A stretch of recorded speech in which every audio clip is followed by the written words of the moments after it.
नमस्ते प्यारे छात्रों, इस वीडियो में अध्ययन करेंगे कक्षा 10वीं हिंदी लोक भारती के दूसरे इकाई की चौथी कविता जिसका नाम है छापा। छापा यानी धावा या दूसरा अर्थ होता है अचानक जांच। और इस कविता के कवि है ओम प्रकाश आदित्य। अब कवि का परिचय देखेंगे। ओम प्रकाश आदित्य का जन्म 1936 गुरुग्राम हरियाणा में हुआ और मृत्यु 2009 भोपाल मध्य प्रदेश में हो गई। ओम प्रकाश आदित्य हिंदी की वाचिक परंपरा यानी मौखिक रीति रिवाज में हास्य व्यंग्य के शिखर यानी प्रमुख पुरुष होने के साथ साथ छंद शास्त्र तथा काव्य की गहनतम यानी गहरी संवेदना यानी सहानुभूति के पारखी यानी परखने वाले। आप हिंदी कवि सम्मेलन में हास्य व्यंग्यों के पुरोधा यानी पुरोहित। अब उनकी प्रमुख रचनाएं देखते हैं। इधर भी गधे है उधर भी गधे है, मॉडर्न शादी, गोरी बैठी छत पर काव्य संग्रह आदि आपकी प्रमुख रचनाएं। विद्यार्थी मित्रों, छापा इस कविता की विधा है हास्य व्यंग्य कविता ये। अब देखते हैं छापा इस कविता में कवि ने किस बात का वर्णन किया है।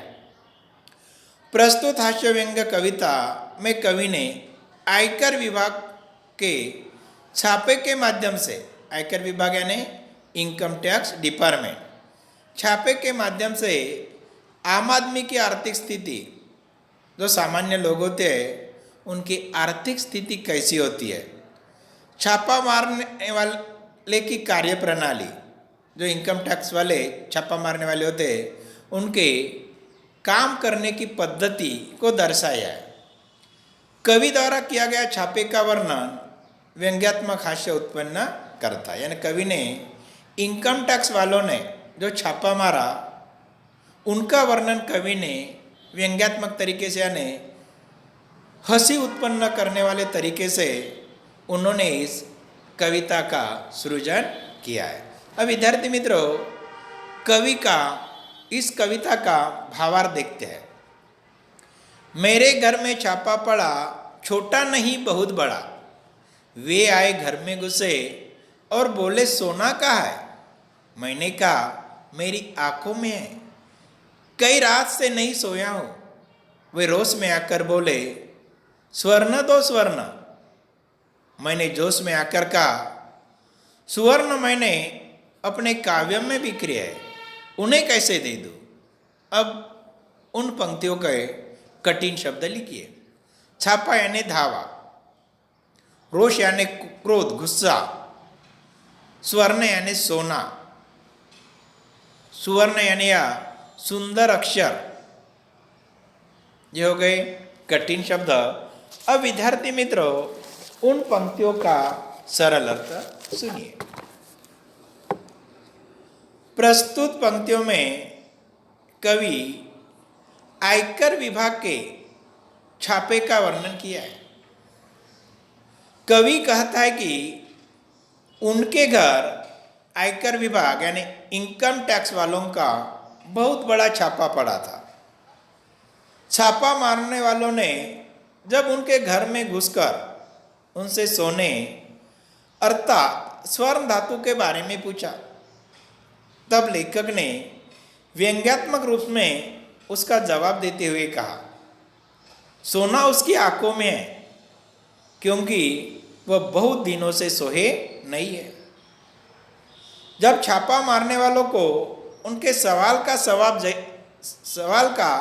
सही जवाब नहीं मिला, तब उन्होंने क्रोधित होकर अलग तरीके से सवाल पूछते हुए स्वर्ण के बारे में पूछा और उनसे सुवर्ण अर्थात सोना मांगने लगे। कवि ने भी जोश में आकर जवाब दिया कि सुवर्ण उनकी कविता में बिखरे हुए, और वे इसे सुवर्ण को उन्हें नहीं दे सकते। यहाँ पर कवि ने अपने जवाबों के माध्यम से स्पष्ट किया है कि एक लेखक के लिए उसके शब्द स्वर्ण के समान मूल्यवान है। वही शब्द व लेखनी उसका धन है जिसे वह किसी भी कीमत पर छोड़ना नहीं चाहते। ये हो गए विद्यार्थी मित्रों इन पंक्तियों का सरल अर्थ। अब अगली पंक्तियों का सरल अर्थ सुनिए। वे झुंझलाकर बोले, तुम समझे नहीं, हमें तुम्हारा अनधिकृत रूप से अर्जित अर्थ चाहिए। मैं मुस्कुराकर बोला, अर्थ मेरी नई कविताओं में है, तुम्हें मिले तो ढूंढ लो। कठिन शब्द लिखे।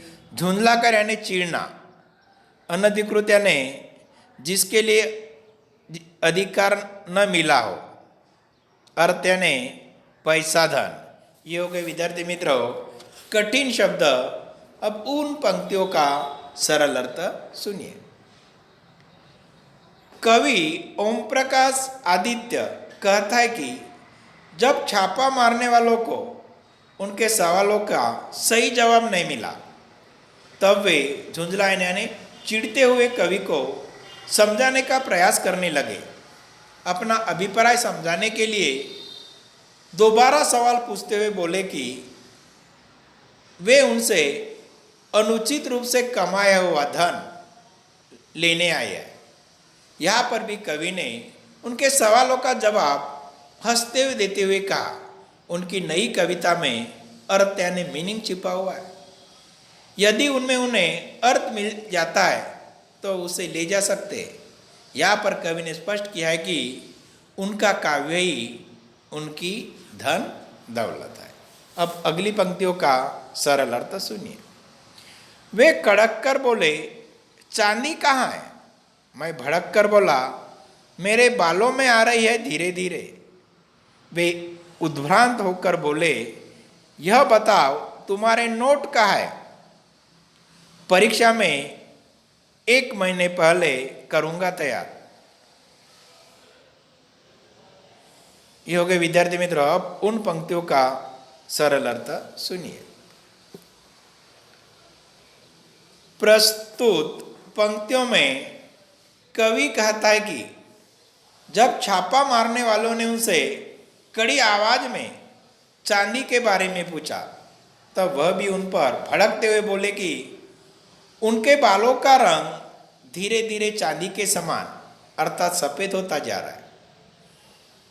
कवि ने अटपट जवाब सुनकर वे सभी संदेह में पड़ गए और जब अपनी बातें को समझाने के लिए उन्होंने नोट अर्थात रुपए पैसे के बारे में पूछा तब कवि ने उसी अंदाज में जवाब देते हुए कहा कि नोट वह परीक्षा के 1 महीने पहले तैयार करेंगे। यहाँ पर कवि ने अपने आर्थिक स्थिति का वर्णन करते हुए आयकर विभाग की कार्य प्रणाली पर व्यंग्य किया है। धन्यवाद विद्यार्थी मित्रों। शेष कविता का अध्ययन अगले वीडियो में करेंगे।